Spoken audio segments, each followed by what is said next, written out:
Halo guys, balik lagi di Seeker dengan Glenn di sini. Kali ini gua mau ngebawain kisah seorang tokoh kungfu yang udah ngelegenda banget di negara tirai bambu. Dia adalah Lee Suwen, seorang ahli kungfu paci. Dan tokoh Lee Suwen ini juga muncul di dalam komik Kenji. Ada yang udah pernah baca komik Kenji?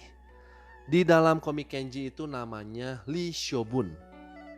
Kungfu Paci ini juga dianggap sebagai kungfu yang tangguh. Dan ini bukanlah isapan jempol belaka. Di masa lalu banyak pejabat dan tokoh politik China yang memperkerjakan pendekar Paci sebagai pengawal. Sejarah nyatat kalau pendekar Paci yang bernama Ho Tianke menjadi pengawal Kaisar Puyi yang adalah kaisar terakhir China. Meski tidak diketahui pasti siapa orang yang nyiptain kungfu ini, tetapi ada banyak nama yang udah bikin kungfu Paci ini menjadi terkenal. Dan menurut sejarah, yang paling awal ngenalin kungfu Paci ini adalah seorang tokoh yang namanya Wu Chung atau disebut juga sebagai Tung Yin. Setelah Wu Chung, ada beberapa generasi pendekar Paci yang ternama juga.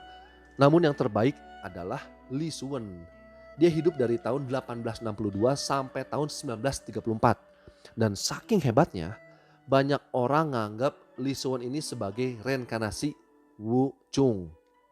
Lee Suwen juga yang namanya Tung Chen sangat terkenal karena prinsipnya hanya butuh satu jurus untuk ngerobohin lawan.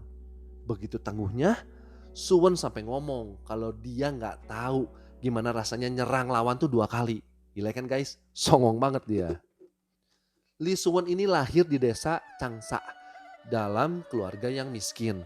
Dan karena kondisi itulah keluarganya ngejual Suwen kepada kelompok opera Peking yang namanya Wu Sheng. Yang mayoritas anggotanya adalah laki-laki.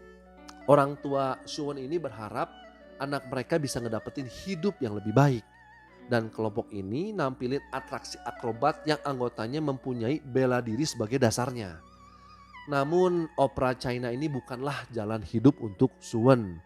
Suwen terpaksa harus kembali kepada keluarganya karena cedera di dalam latihan.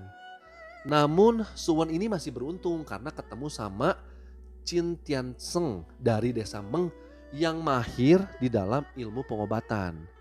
Kebanyakan teori nyebutin kalau Qin Tiansheng ini adalah penyebab Lee Suwen belajar kungfu paci dan belajar ilmu tombak.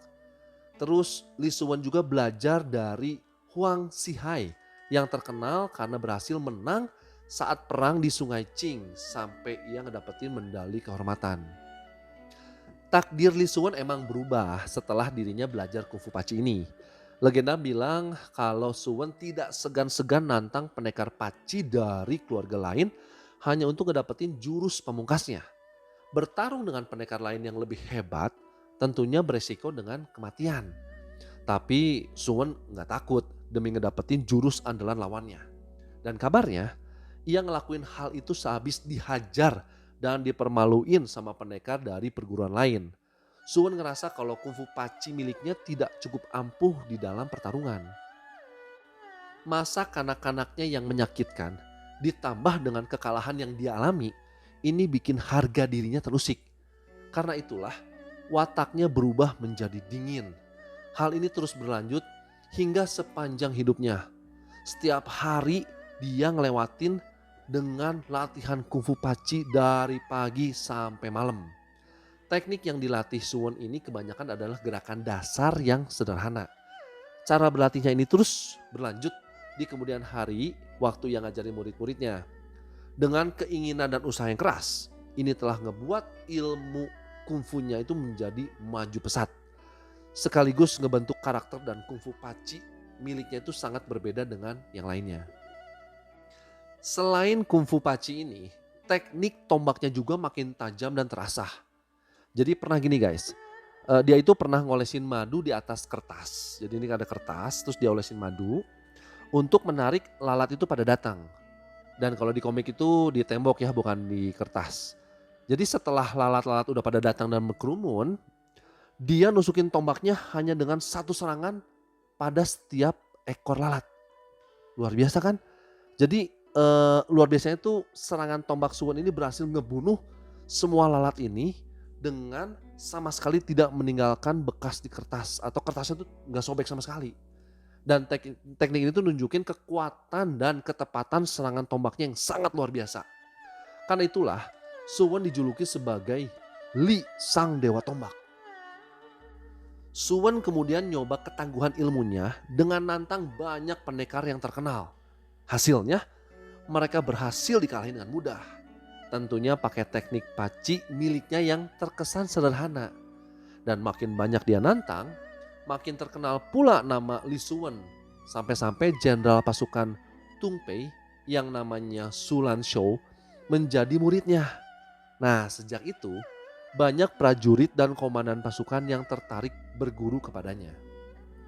Karena dikenal sama banyak tokoh militer, nama Suwen didengar pula oleh Li Qinglin yang waktu itu tugasnya ngawasin provinsi Hebei. Saat itu Li Qinglin ini ngundang Suwen untuk menjadi instrukturnya di Tianjin.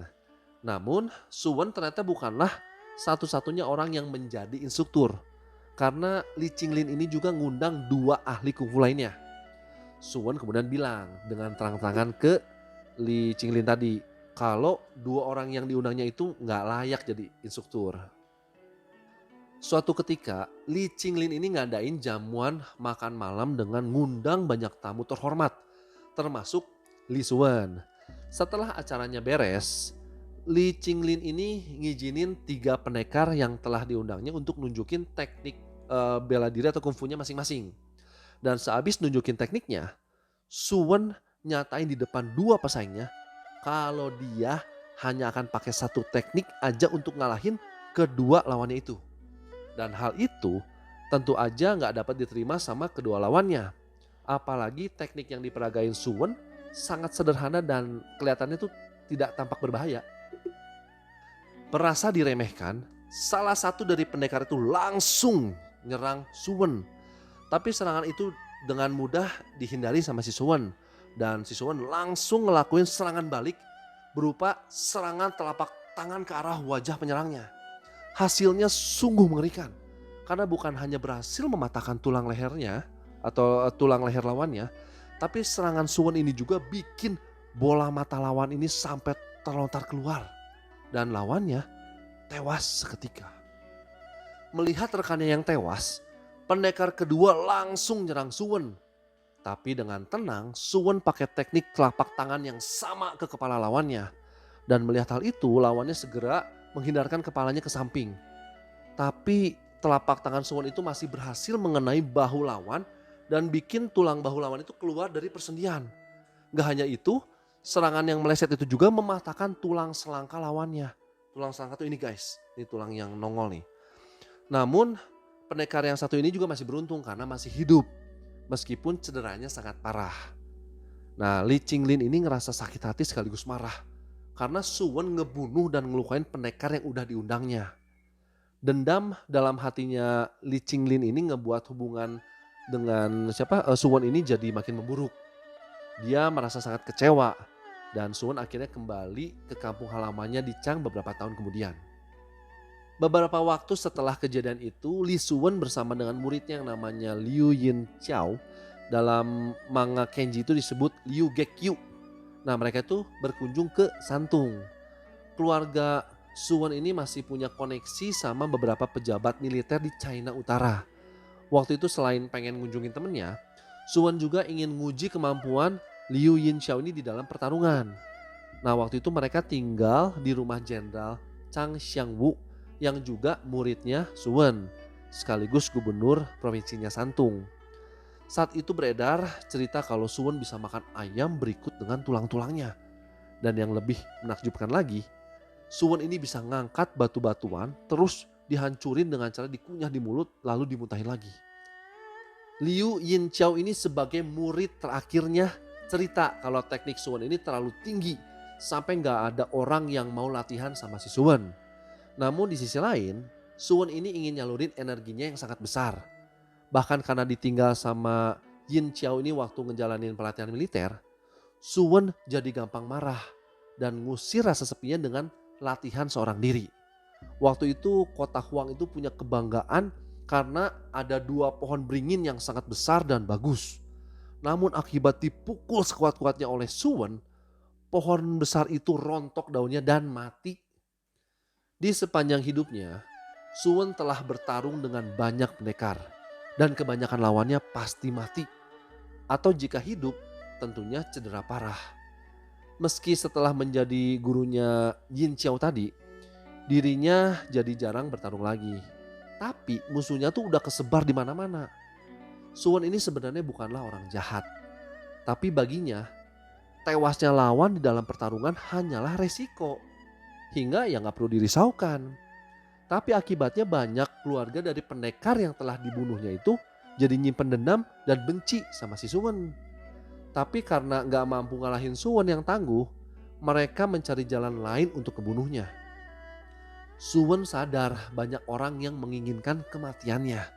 Karena itulah, setiap saat dirinya itu merasa gak tenang karena takut kalau ada orang yang akan ngebunuhnya. Setiap hari gak banyak orang yang ada di dekatnya. Kalau ada, Suwen akan memukulnya meski di depan banyak orang. Dan setiap hari Suwen hanya makan di tempat muridnya yang bisa dia percaya. Dan saat berjalan di keramaian, seringkali Suwen itu tiba-tiba merubah arah langkahnya hingga muridnya itu kebingungan. Bahkan masuk ke rumahnya sendiri pun Suwen tuh harus menyelinap masuk lewat jendela seperti pencuri, guys.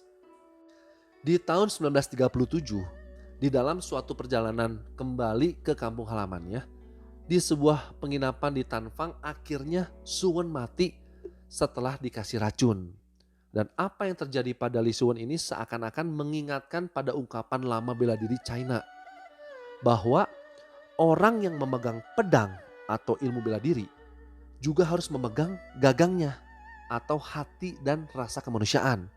Karena kalau enggak, pedang itu akan melukai dirinya sendiri. Di sepanjang hidupnya, Li Suwen ini punya banyak murid yang juga menjadi pendekar-pendekar tangguh. Dan perbedaan terbesar paci miliknya Suwen ini dengan yang lain adalah pada metode latihannya yang menekankan di teknik dasar.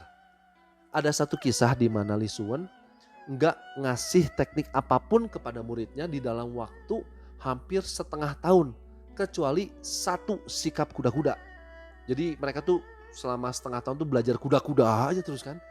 Dan hal ini agaknya dipengaruhi masa Suwen yang berhasil menjadi pendekar tangguh dengan hanya melatih gerakan dasar berulang-ulang. Sederhana dan mematikan, tapi tetap elegan. Ini menjadi karakter utama Kungfu Paci. Di Jepang, Kungfu Paci ini menjadi sangat populer karena gerakannya yang efektif hingga banyak peminatnya. Oke guys, sampai di sini dulu ceritanya. Semoga ada hikmah yang kita bisa ambil. Namanya juga bela diri, membela diri sendiri. Jadi bukan untuk sok-sokan atau belagu-belagu gitu kalau kita udah jago kungfu. Dan janganlah menjadi orang yang sombong. Oke guys, semoga kalian suka dengan cerita ini. Kalau suka, tolong dikasih like, share, komen, dan tentunya subscribe. Sampai jumpa di cerita selanjutnya.